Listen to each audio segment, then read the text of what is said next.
Une vidéo rapide pour tester l'eau de l'osmoseur que j'aurais dû faire ce matin. Donc pour l'eau du robinet c'est 145 et l'eau osmosée nous donne 14 pour l'instant, 15. Bon, c'est standard, hein, l'osmoseur. Le Bimini se comporte très très bien. On en est à des centaines de litres d'eau filtrée et pour l'instant ça bouge pas, hein, donc c'est vraiment super. La qualité est là. C'est marrant, on est passé à Brico Dépôt pour acheter un lave-vaisselle. Et en fait, j'ai posé la question, est-ce qu'ils avaient des osmoseurs de comptoir ou même sous évier? Ils m'ont dit non, pas du tout, on vend pas du tout ça. Alors, avec un sourire, l'air de dire, bah, effectivement, ce serait une bonne idée, mais on le fait pas. Donc peut-être faudrait aller les voir et proposer un osmoseur très bon marché. On dirait vraiment qu'il y a des trucs à faire, hein. Quoi de neuf? Là, je suis très très content de mon test de cet après-midi avec la perche plus la caméra. C'était la T700, plutôt légère. Elle s'est très bien comportée en hauteur. Donc sa limite pour l'instant semble être le fait de porter 400 grammes en haut. Mais en même temps, il n'y a pas forcément tout le monde qui utilise le V-Spickle. Et puis de toute façon, on va proposer nous des solutions alternatives. J'ai trouvé un petit tuyau très très fin qui pourrait monter tout en haut de la perche en pesant rien du tout. Et l'idée, bah, c'est d'injecter de la vapeur d'essence dans le nid pour détruire tout le nid après avoir bouché la porte. Ça paraît pas mal. À tester. Ce qui serait super bien, c'est que demain matin, j'aille voir la dame à Draveil qui a un nid, qui m'a signalé un nid. Il faudrait que j'y aille et que je fasse une observation de son nid avec la bonne perche. Je ne sais pas à quelle hauteur il est. Avec la bonne perche plus la caméra.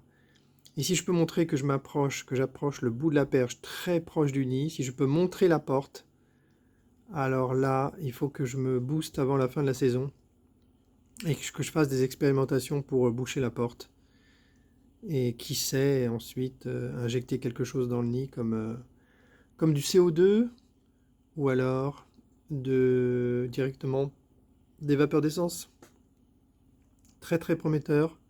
Sinon, j'ai eu Damien avec qui j'ai discuté un petit moment, moi, il me demandait c'était quoi mon plan diabolique avec les perches. Donc je lui ai resitué le projet Apis mellifera naturalis, qui consiste à recréer un habitat pour les abeilles. Et là, malheureusement, bah, il était déçu parce que il a perdu 3 colonies sur 6 avant l'hiver, et c'est catastrophique. Donc alors lui, on ne peut pas l'accuser de ne pas faire les techniques de l'apiculture, hein. C'est un gars hyper sérieux.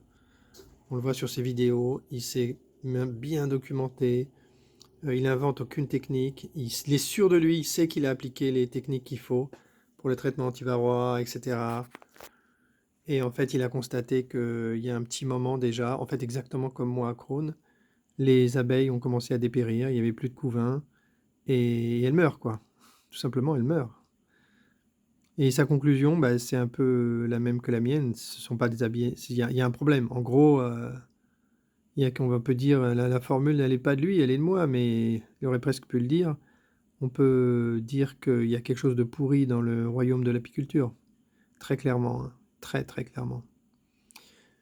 Donc moi, mon explication, c'est que ce sont des abeilles qui sont pas viables, mais je pense que ça fait maintenant des décennies que les éleveurs produisent des abeilles qui servent à produire beaucoup de miel et certainement pas à survivre plus d'un an ou deux maximum, le temps de refabriquer des nouveaux essaims avec les nouvelles reines de la saison. C'est ça le truc. Donc ça veut dire que l'apiculture amateur est condamnée. Avec ce système, c'est pour ça qu'il n'y a pas beaucoup d'apiculteurs amateurs en fait. C'est pas possible. C'est pas possible. Soit on a des apiculteurs amateurs qui ont la technicité des pros, qui achètent des reines et qui font du matraquage. Soit, bah, comme Jean-Marc Ambrunois, quand il y a des pertes importantes d'essaims, c'est pas possible de les racheter ou d'aller racheter des reines. En plus, non seulement c'est cher, mais c'est très technique. Toute histoire de nuque, là, d'élevage de rennes à partir de rennes c'est très compliqué, c'est de l'agriculture, donc c'est pas possible pour des amateurs. C'est pour ça que l'apiculture est pas très développée en fait. Donc on a du boulot, mais en même temps on sait qu'on a un plan juste en fait, donc c'est motivant. Donc le plan des perches, c'est de proposer aux apiculteurs d'aller détruire eux-mêmes les nids. Alors je suis tombé sur un commentaire d'un youtubeur assez connu, on va dire un peu caractériel, mais au fond je suis sûr qu'il est très sympa. Et il faisait le commentaire suivant qui m'a surpris, mais pas tant que ça, parce qu'au fond je crois que c'est un gars généreux. Dans son secteur, il détruit gratuitement tous les nids de frelons qu'on lui signale, à condition qu'ils ne soient pas trop hauts, parce il a pas le matériel, il n'a pas la certification biocide, tout ça. Et en fait, c'est bien. Je trouve que c'est super bien, et c'est ce que moi je vais proposer à tout le monde en fait. Je vais proposer aux apiculteurs d'aller s'occuper eux-mêmes des nids. Mais pour ça, il faut montrer des nouvelles techniques sans avoir besoin du biocide. Il faut vendre des perches à un prix correct, pas à 3000 €, mais plutôt à 800 €. Et puis il faut que tout ce petit monde se prenne par la main, fasse des associations. Il faut que les apiculteurs les plus vigoureux, les plus vaillants aillent au combat. Et il faut que ce soit gratuit pour les citadins, c'est tout. Donc moi, localement, je vais publier cette annonce dans toutes les communes chez moi. Jusqu'à fin juin, ça sera gratuit. Après fin juin, ça commencera à être payant. Et l'idée, c'est que ça va motiver les propriétaires de profiter, de regarder dans les arbres, de regarder dans les appentis, de regarder partout, pour trouver les tout petits nids, les signaler, les détruire et éviter d'avoir à dépenser de l'argent en septembre, quand les nids sont énormes et qu'ils deviennent dangereux si jamais ça chahute et qu'ils tombent. Voilà, bon bah, ce qui était important, c'est que j'ai fait mon test en retard. J'en ferai un demain matin pour, pour aujourd'hui. C'est un petit peu artificiel, c'est pas grave. Ce qui compte, c'est le comptage des litres osmosés. Et puis de voir que là, bah, j'ai 14, hein. Là c'est bon, hein. Le filtrage est bon. Je pense que c'est tout pour aujourd'hui. Il y a encore plein d'idées là qui germent avec les perches, par exemple. Je vais le montrer, je fais une petite pause, je vais le montrer. Là, c'est un peu le chantier dans la maison. C'est censé être une cuisine américaine dans ce coin-là, mais c'est plutôt un chantier, parce qu'on n'a pas le temps de le faire. Et là, donc c'est notre atelier de stockage des tentes, quand elles sont prêtes. Et là, ça va devenir notre atelier. J'ai ressorti l'imprimante 3D, et puis André se débrouille super bien avec. Faut être très méticuleux hein, pour faire des impressions 3D. C'est pas donné à tout le monde.